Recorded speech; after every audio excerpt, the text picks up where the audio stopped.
Ողջույն բոլորին, ես Վարդան եմ և սա մի քանի փաստ է։ Եվ այս անգամ մի քանի փաստի շրջանակներում որոշել եմ ձեզ ներկայացնել ու փորձենք միասին բացահայտել առհասարակ Լոռվա մարզը։ Ինձ համար Լոռին ասոցացվում է հենց Թումանյանի հետ։ Թումանյանի հեքիաթների, Թումանյանի պատմվածքների, բանաստեղծությունների ու առհասարակ Թումանյանի շունչը միշտ կա Լոռվա մարզում։ Ու բնականաբար հենց առաջինը, որը փորձում եմ Լոռվա մարզից ներկայացնել ձեզ, դա Դսեղ համայնքն են, Դսեղ գյուղը։ Անվանման ծագումնաբանությունը, անվանումը Դսեղ անվանումը որտեղից է առաջացել։ Հիմնականում սովորաբար մեր մեծամասամբ մեր բոլոր գյուղերը լինում էին ձորերում կամ ինչ-որ ժայռոտ տեղերում, բայց այս գյուղը տարբերություն մյուսների ինքը բաց տարածքում է, այսինքն ինչ-որ դաշտում, մարգագետիններում, դրա համար կոչել են դուրս տեղ, դուրս գեղ, դրսի գեղ եւ այդ բոլորը երևի թե տարիներ շարունակ հոլովելով դարձել է Դսեղ, այսինքն բայց ինքը նշանակում է դուրս տեղ, բաց տարածքում է գտնվել գյուղը ու բավականին սիրուն է, ինձ դուր է գալիս, որովհետեւ հին շունչը պահպանված է, հին ոճի տները կան, ավելի շուտ հիշեցնում է սովետական ժամանակաշրջանի, այսինքն նոր, եթե առանձնացնենք նոր հյուրատները, հյուրանոցները, հյուրանոցային համալիրները, ապա դեռևս կարելի ասել մնացած ամեն ինչը մնացել է սովետական ժամանակաշրջաններից, նույնիսկ ցավալի է նշել, բայց ճանապարհային նույնպես, որովհետև ճանապարհային առումով բավականին վատ է, որովհետև ընթացքում դուք էլ արդեն կտեսնեք, թե ուր եմ գնում ես, ինչ եմ անում, կհամոզվեք, որ ճանապարհները հենց այս համայնքում շատ վատ վիճակում են։ Հիմա ընդհանուր պատկերը ցույց տալու համար նշեմ, որ այսօր մենք կլինենք Թումանյանի տուն-թանգարանում, որ այնց Դսեղում, այն վայրում, որտեղ որ նա է ծնվել, Սուրբ Գրիգոր Լուսավորիչ եկեղեցում, որտեղ վանահայրը եղել է Թումանյանի հայրը, ինչպես նաև կգնանք Ծովեր կոչվող լճերի մոտ, մի քիչ բառախաղի նման է, բայց ինքը իրականում հենց այդ վայրը այդպես է կոչվում Ծովեր, որը լիճ է ու նշում են նաև պատմության մեջ կա, որ Թումանյանն էլ է սիրել այդտեղ գնալ,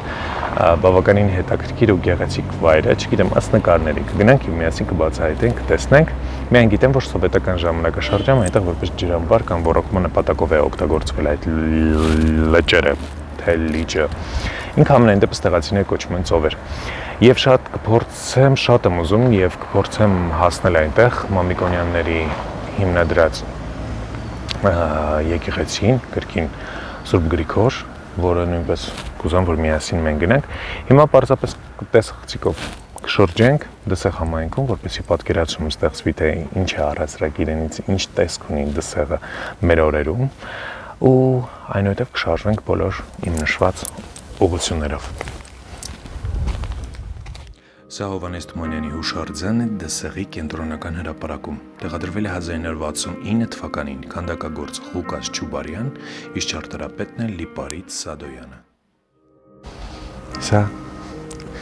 Դսեղի կենտրոնական հրապարակն է։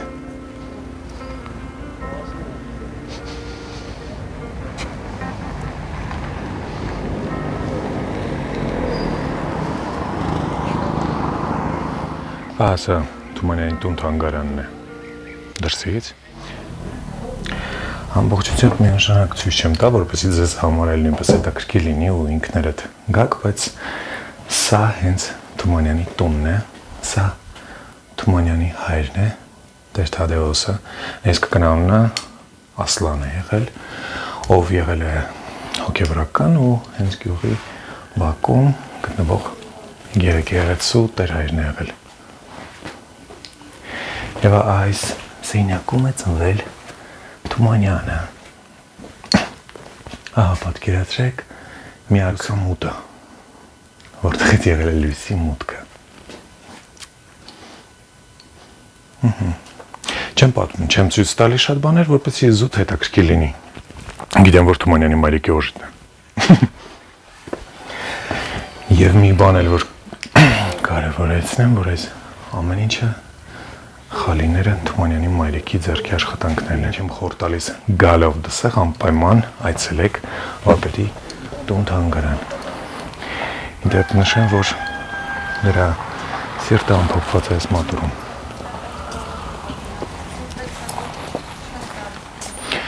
վերևում նույնպես փոքրիկ սենյակ կա, այնտեղի նկարը ցույց կտամ, մոտավորապես ինչ տեսք ունի այն։ Սա կառուցել են Թումանյանի եղբայրները, երբ որ նա է խնդրել, որ երբ որ նա գա գյուղ, այստեղ ունենա իր անկյունը, որտեղ կարող է ստեղծագործել։ Սա ինչպես տեսնում եք, հայտնի հերոսներն են։ Այս մոտորումը ամփոփված այստեղ Թումանյանի սիրտը։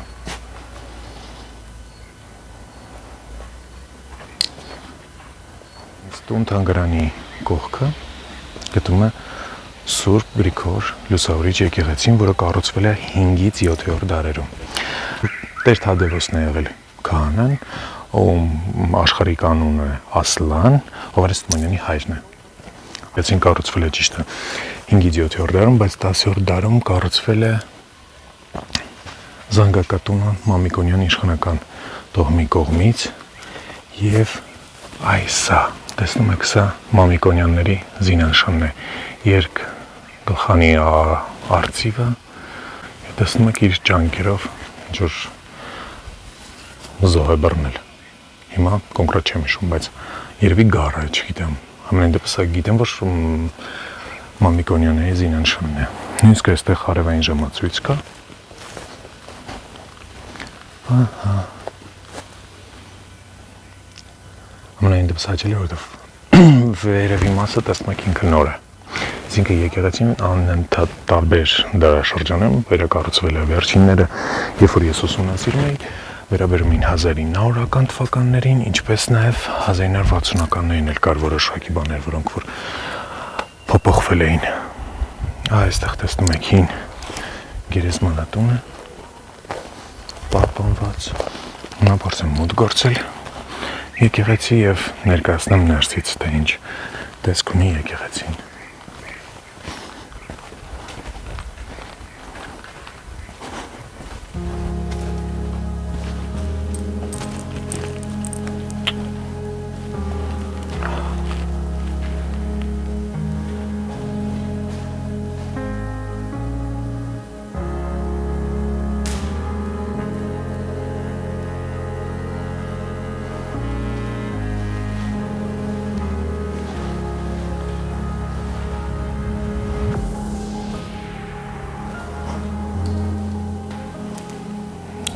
Ասել սա ինչ հագուստ է, չնպատակներով են այստեղ հավաքվում, բայց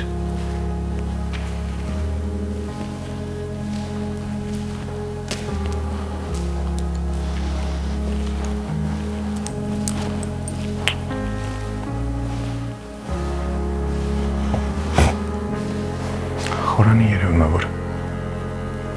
վերակառուցված է ու ավելի նոր է։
Այս տարածքում նաև կա այդպես կոչված հայտնի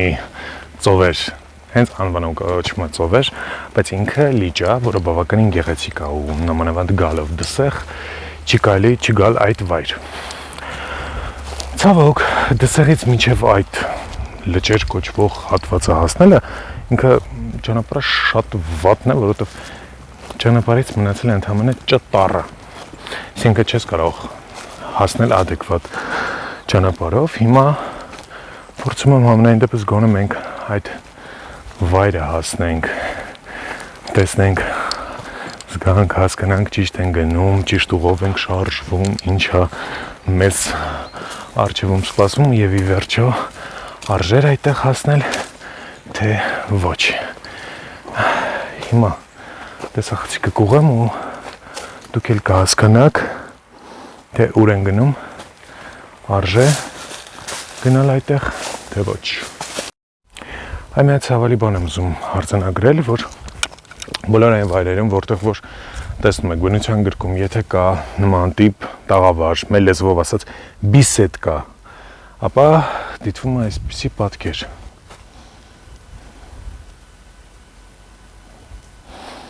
Ամբողջ տարածքում։ Okay, այստեղ ես տեսնում եմ մարդիկ իրենցից հետո տոպրակներով հավաքել են աղբը։ Մի թողեք, վառեք, ձեզնից հետո մի թողեք աղբը,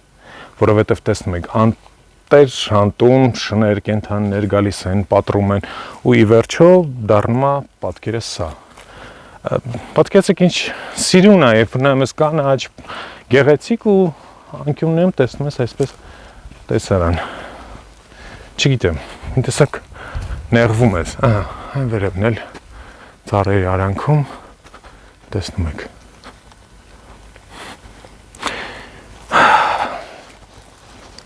Շատ վատ է։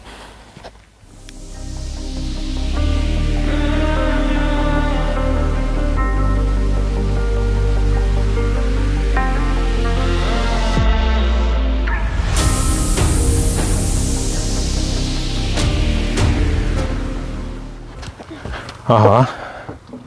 պատկերը, ահա, ծովերը, լիճը, որի համար մենք այսքան ճանապարհ եկանք եւ հասանք։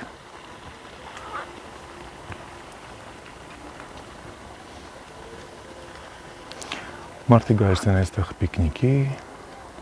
սիրուն է, համենայն դեպս, երբ որ տեսնում ես արտացոլանքը ամպերի լճի մեջ։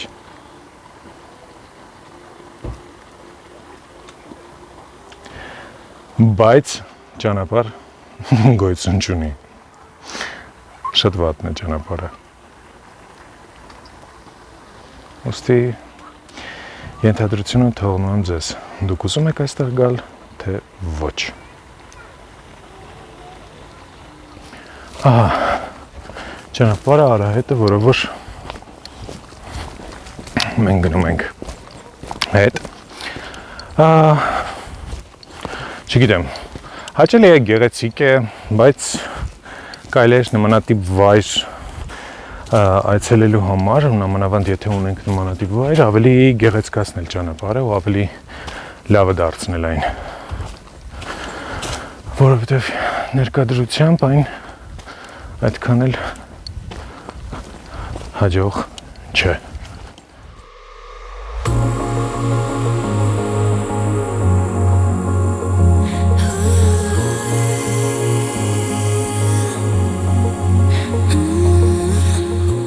Ինչ տեսքում մի գիշեր դսեղում, միանշանակ ամեն տեղ էլ կարելի ասել մութա ու նույնն է, բայց այնուամենայնիվ այստեղ հիմա որ ուշադիր լսեք, սա զուտ ինչ-որ վայրի մարդկանց ձայներ չի, սա կենդանիների ձայներն է, որովհետև ներկայությամբ ես գտնում եմ անտառի շատ մոտ։ Եթե նախընտրում եք նմանատիպ հանգիստ ու ցանկանում եք բնության գրկում մաքսիմում բնությանը մոտ, միանշանակ մաքսիմում բնությանը մոտ, ապա ձեզ առաջարկում եմ այս տարբերակը։ Հիմա իմ թիկունքում այն մանր լույսերը դա դսեղն է։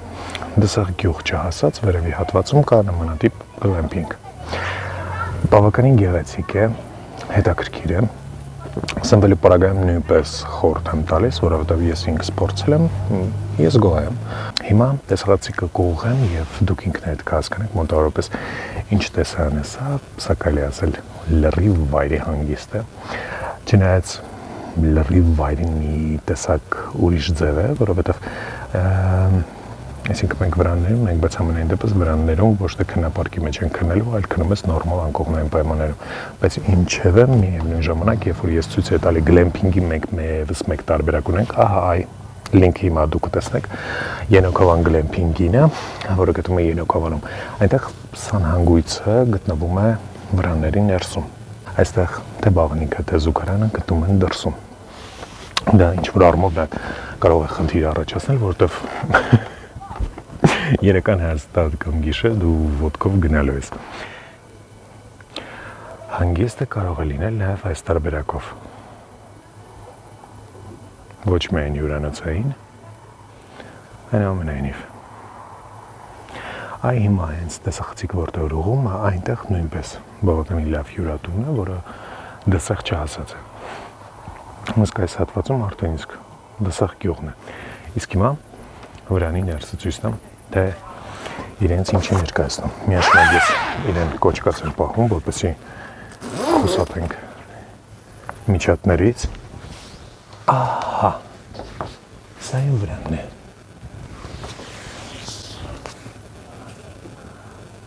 Դες տեսնում եք։ Այստեղ այս աշնանային պայմաններում իսկ այդ ջեռուցման համակարգեր, որ կարող ես տաքացնել ստենյակ, ինչպես նաև մատրասներն են տաքացվում։ Հարմարավետ է, գեղեցիկ։ Եվ հիմա արդեն տաք։ Ես հիմա իրան ճիշտ ծածկեմ, որպեսզի միջատները մուտք չգործեն։ Ու չմնաս ամբողջ գիշեր ռապտորի հույսով։ Հիմա իմ մոտեցավ։ Օ, երկու նապաստակ են մոտեցել ինձ։ Հիմա փորձեմ նկարեմ ու ձեզ ցույց տամ նապաստակներին։ Այստեղ նմանատիպ կայֆերել կան։ Տեսեք ես ինչ ունեմ այստեղ։ Այստեղ իմ տարածքում կան երկու նապաստակ։ Առաջինը գիտեք չէ ինչի մտքով անցավ, երբ որ ես այս նապաստակներին տեսա։ Տարածքում վերևում ցանկապատներ չկան, այսինքն նույնիսկ ինչ-որ